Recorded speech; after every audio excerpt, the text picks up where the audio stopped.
The What to Read Next podcast helps you build a TBR of future favorite books. In each episode, Lori and Maine interviews authors and book influencers to recommend books they loved for you to pick up today.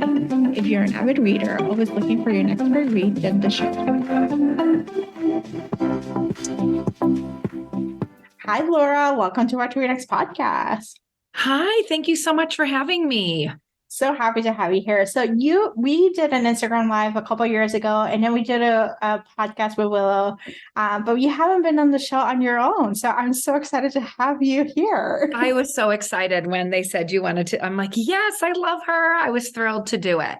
Yeah. So tell us a little bit about yourself.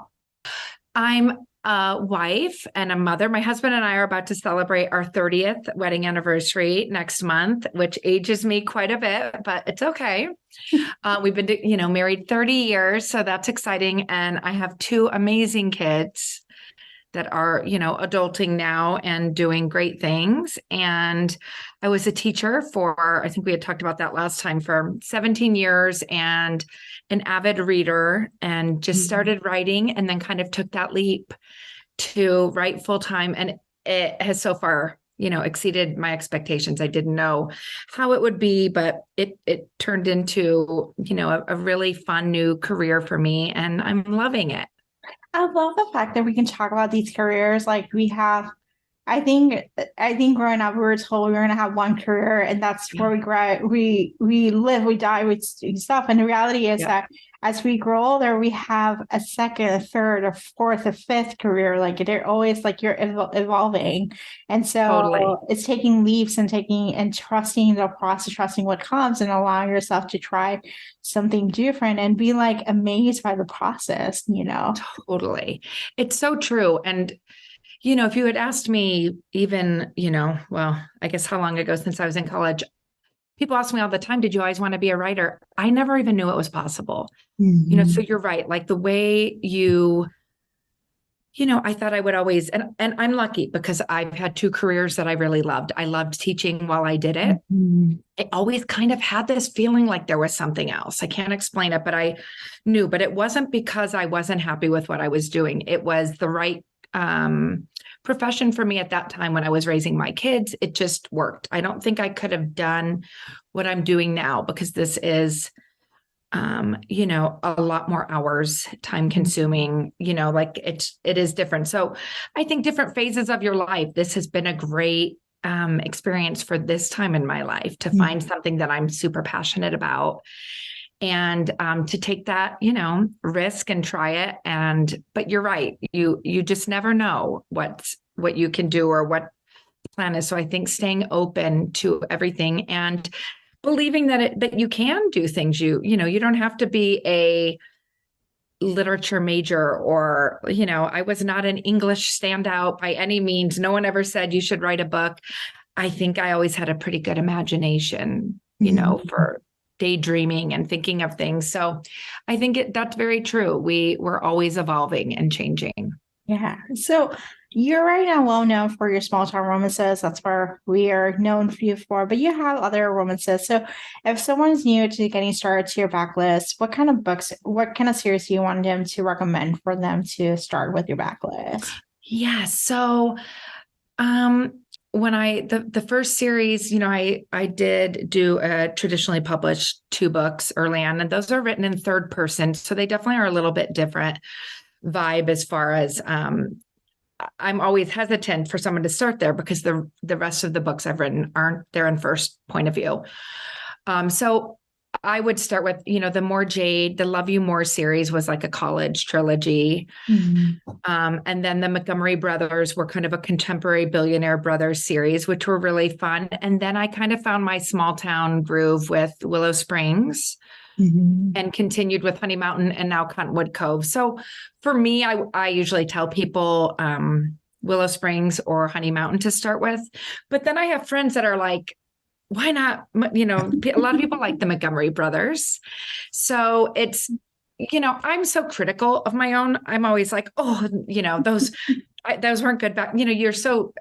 I would say that about everything. I'm always like, oh, I don't know. But so if you like small town, I would start with Willow Springs. The other thing with Willow Springs is that, you live and learn as you're writing, right? Like when I started that, the first book in that series is they're in high school. So it's a YA.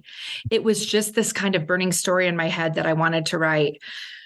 But in hindsight, a lot of people don't love YA, or the ones that do want to stay in YA, and then it moves over. So I tell people but I have had a lot of reviews and people tell me that they don't normally read YA and they loved that series. Mm-hmm. So, you could start there. Otherwise, Honey Mountain is more, they're in their mid-20s. It's contemporary, a little sexier for sure. They've gotten sexier as they've gone because I think I've gotten more comfortable in that place. Mm-hmm. Still not totally comfortable, but getting better at it. And so they definitely get steamier with each series. So it depends kind of what you like. Yeah, I would say I love Montgomery Brothers. I remember like reading them because they were reading them as they were coming up, and I was like binging. I was like, I need the new book now. I need the other brother. I loved them. They were such fun brothers, and I loved writing that series. Mm-hmm. And there's a little bit of steam in that one. It's not super steamy, but there's some in there, and it's fun because it's, billionaire romance is fun to write because, they go on trips and there's helicopters and I love writing a billionaire who is also somewhat down to earth. You know what I mean? He doesn't flash. You see those fun perks, but he's also a regular guy, so that was a fun series. So it kind of depends if you're wanting that more contemporary or small town, where to start. Yep, I love this. All right, so let's chat about Into the Tide, and this is starting a new series. So what can we expect from this new series? So Into the Tide is my first interconnected series. The Reynolds are the cousins of the Thomas girls in Honey Mountain, which I've learned it's a lot of keeping track because you've got to bring them back in, remember who's having babies, how old they, as time's moving. So the Thomas girls will make an appearance in each book. At some point, usually like, book one, this one, Into the Tide, you get to see some fun things with Dylan and Wolf. So a lot of the feedback, people have really loved seeing that. And I have sticky notes everywhere telling myself, like, don't forget to bring them in because you get in this world and you kind of forget, like, you got to bring them into something. But this one it's Cottonwood Cove. It's kind of a fictional town. Kind of like Big Sur is how I saw it, off, not far from San Francisco. So still like Honey Mountain was kind of loosely based on Lake Tahoe. And this one is loosely based on kind of Big Sur, California, which are two of my favorite places that I've been. So on this one, you're on the coast. So they live on a cove and it's 5 siblings again, 3 brothers, 2 sisters this time. And they each will get their own book.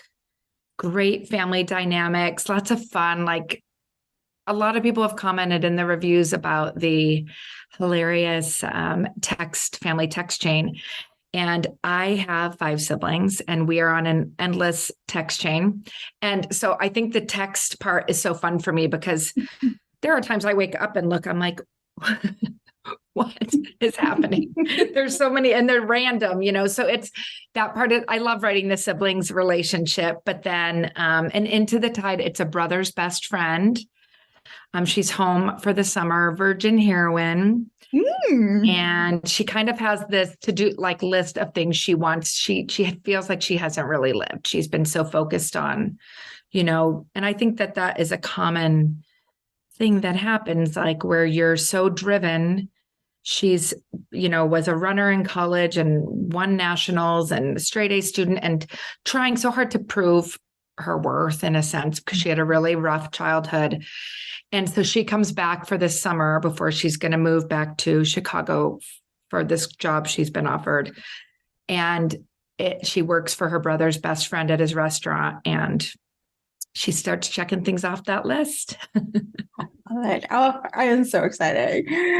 This is like, I'm excited to see the Honey Mountain, characters, into the series, but I know it's probably like just keeping everything track is probably I'm like, wait, who's pregnant? Yeah, because you have a lot of things happening, but it's so fun. Like I felt like I knew those characters so well by the Yeah. end because you're kind of in a world, like for me, I stay in that series for about a year. Mhm. And so by book 5, when I wrote Dylan's book, I felt like part of that family. Like I knew Yeah. what they, when you're texting, you know exactly what each one's going to say because you know their personality so well. So it's fun bringing them back in.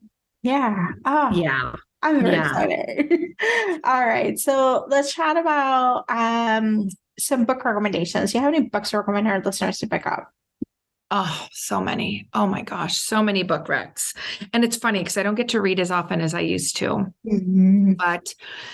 And it's like when you read, you want to read, friends. And Yeah. those are always, but lucky for me that so many of my friends are my favorite authors. So it works really well. But Willow Astor Autumn Nights was Mhm. amazing. And she has a new series, Summertime Autumn Nights, and there'll be a new series spinning off of that. And that one it was, single dad sports romance. That's my cup of tea. Like I loved everything about that.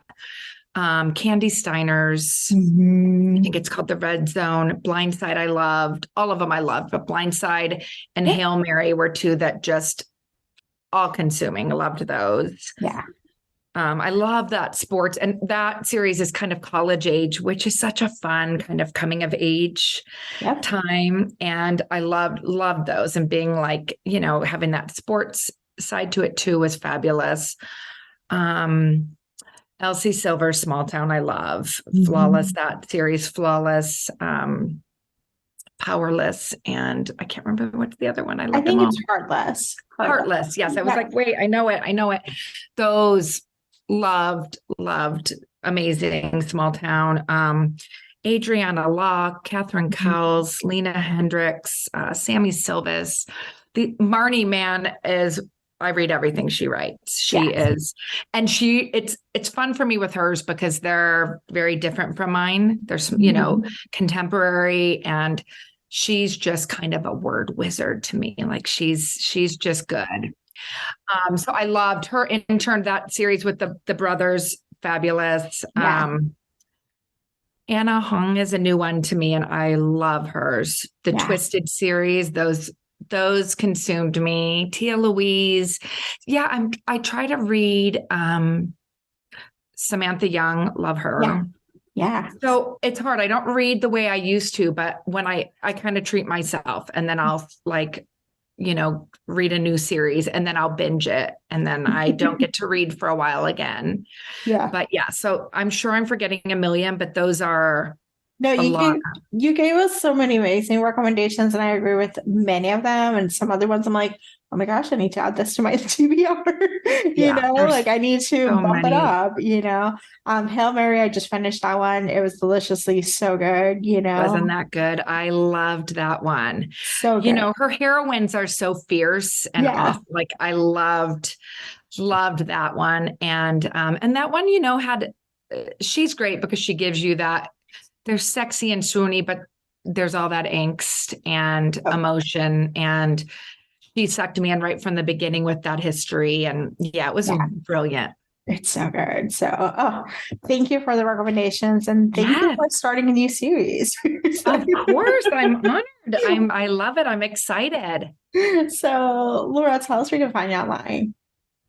Okay, so I'm pretty much over Instagram, Facebook. I have a Facebook group called Pavlov's Readers. We would love to have you. We talk book boyfriends, and lots of authors pop in there, lots of giveaways. Instagram, I think I'm Laura Pavlov author. I'm on TikTok now, which is shocking to say, but here I am, TikToking away. I think everywhere I'm Laura Pavlov author or Laura Pavlov. Goodreads. I have a website which just got redone recently, and she did such a good job. It's laurapavlov.com, and I have signed paperbacks on there and a little shop. So, did I forget anything? Amazon, Goodreads, BookBub, all the usuals. Yep. Thank you, Laura, for being on the show. Oh, I'm honored. It was so good to see you. I hope I get to see you soon. If you enjoyed this podcast, feel free to share with friends, subscribe, rate, and review the show. This is the easiest way to support the podcast. For a list of books mentioned and other romance recommendations, please visit whattoreadnextblog.com. Did you know you can purchase audiobooks directly from your favorite local bookstore? With Libro.fm, you can pick up more than 250,000 audiobooks, including bestsellers and recommendations from real booksellers.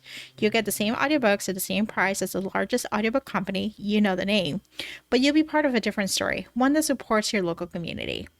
If you're new to audiobooks, there's a perfect way to squeeze into more reading into your busy life. Listen with the free Libro.fm app while you do your chores, walk your dog, relax at home. The What to Read Next podcast has a special offer for our listeners.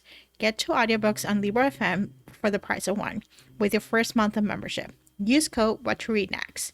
This offer is only valid for new members in Canada and the US. Thank you so much for listening and have a great day.